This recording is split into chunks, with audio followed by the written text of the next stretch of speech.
রাসূলুল্লাহর সাহাবী কি নিয়ত করছে? সারাদিন দাঁড়াই থাকবো, বসবো না, সারাদিন কারোর সাথে কথা বলবে না, সূর্যের তাপের থেকে ছায়ার মধ্যে আসবে না, সারাদিন রোজা রাখবে। এইরকম 4টা কাজের নিয়ত করছে। কয়টা? 4টা। বসবে না, ছায়ায় আসবে না, কারোর সাথে কথা বলবে না, আর রোজা রাখবে। সাহাবীদেরকে রাসূলুল্লাহ ইরশাদ করলেন, মিথ্যা হইলে আমাকে ধরেন। আবু দাউদ শরীফের 33 নম্বর হাদিস খুলে দেখেন। যদি মিথ্যা হয় আমারে কোন মিথ্যা তো কইছেন কা, ধরে নেবেন নগদ, কোনো কথা নাই, আমি আপনার অর্ডার দিয়ে রাখছি।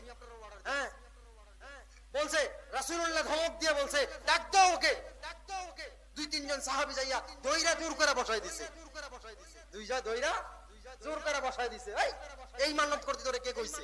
আমি যেভাবে বলছি এভাবে না। রাসূলের আদর্শটা খুব সুন্দর ছিলেন। তিনি বলছেন, তোমাকে এই নিয়ত করতে কে বলেছে? এই মান্নত করতে কে বলেছে যে এটা রোদ্রে দাঁড়ায় থাকবে, হতে পারে পানির পিপাসায় তুমি মারা যাবে? এটা কোন মান্নত হলো? দেহকে কষ্ট দিচ্ছ? এটা কোন মান্নত হলো? সারাদিন দাঁড়ায় থাকবা, এটাও দেহ কষ্ট পাচ্ছে? এটা কোন মান্নত হলো? তুমি কারোর সাথে কোনো কথা বলতে পারবে না? মানুষকে আল্লাহ পাক জবান দিয়েছে কথাবার্তা আদান প্রদান করার জন্য, তুমি চুপ করে থাকবে? এটা কোন মান্নত করেছো? এই 3টা বাদ রোজা রাখো। সুবহানাল্লাহ। যেটা লাস্ট বলেছে আমি রোজা রাখবো, 4টা নিয়ত করেছে, তিনি মান্নত করেছে, বলছে তুমি শুধু রোজা রাখো আর বাকিটি বাদ। যদি আপনাদের মধ্যে এমন কোন মান্নত হইয়া থাকে যে আমি নিয়ত করছিলাম ভিক্ষা করবো, নিয়ত করছিলাম না খাইয়া থাকবো, নিয়ত করছিলাম 3 দিন খালি হাঁটবো, খালি দৌড়ামু, এরকম মান্নত আছে আমাদের দেশে, অহরহ চলছে। যদি কেউ কইরা থাকে, এই মান্নত ভঙ্গ করলে কোনো কাফারা লাগবে না, গুনাহ হবে না। কারণ দেখাইছে কে? রাসূলুল্লাহ সাল্লাল্লাহু আলাইহি ওয়াসাল্লাম। তিনি দেখাইছে এই মান্নত ভঙ্গ করলে কিছু জরিমানা কাফারা লাগে না। এই সব নিয়ত মান্নত করা যাবে না। ওয়াদা করছেন, কেউ ওয়াদা করছেন যে আমি যদি এই কাজটায় বিজয়ী হই, তাহলে অমুকের বোনের সাথে, অমুকের মেয়ের সাথে, অমুকের বউয়ের সাথে জিনা করব। হতে পারে, হ্যাঁ, ইমোশনাল বাঙালিদের মধ্যে অনেক কিছু হয়। এই ঘটনা যদি কিরকম ওয়াদা করে তারপরে কাজটা সাকসেস হইছে, এখন বলছেন আমি যেহেতু ওয়াদা করছি মুসলমান, তাহলে তো আমার এই কাজটা করা দরকার, ওয়াদা পালন করা দরকার। আচ্ছা, ওয়াদা পালন করলে জিনা করা হবে, ওয়াদা পালন করলে জিনা করা হবে, আর ওয়াদা পালন না করলে ওয়াদা ভঙ্গ হবে। কোনটা ভালো? ওয়াদা, এখানে ওয়াদা ভঙ্গ করা আপনার জন্য ফরজ। আপনার জন্য কি? ওয়াদা ভঙ্গ করলে কি হয়? মুনাফিকের আলামত ওয়াদা খেলাপ করা। কিন্তু এখানে ওয়াদা খেলাপ করলে কি হবে? সওয়াব হবে। এই জিনার কাজ করতে পারা যাবে না, শিরক হয়। এমন মান্নত করেছেন, এটা ভঙ্গ করা ওয়াজিব। এটা ভঙ্গ করা কি?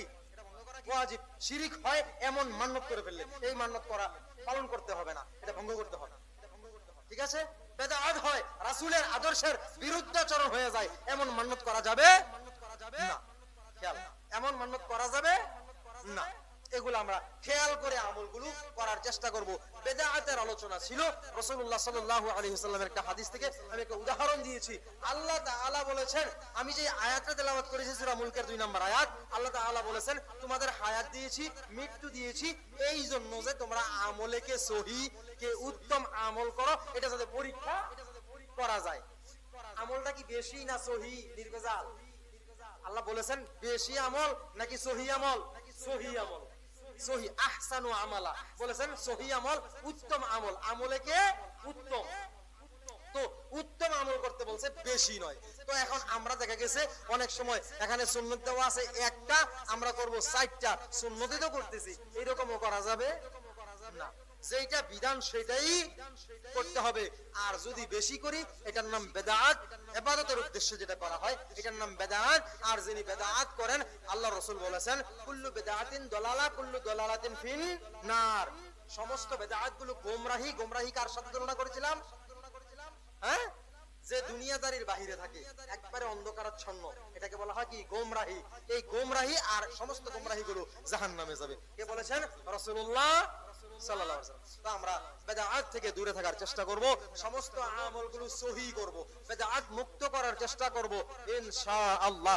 দেখে দেখে রাসূল সাল্লাল্লাহু আলাইহি ওয়াসাল্লাম কিভাবে ইবাদত করতে বলেছেন, আমাদেরকে কোন পথ দেখিয়েছেন, সেইগুলা দেখে দেখে আমল করার চেষ্টা করব, বেদাত থেকে দূরে থাকার চেষ্টা করব ইনশাআল্লাহ। আল্লাহ তাআলা সমস্তদেরকে সহিহ আমল, বেদাত মুক্ত, শিরক মুক্ত আমল করার তৌফিক দান করে সকলে বলুন আমিন।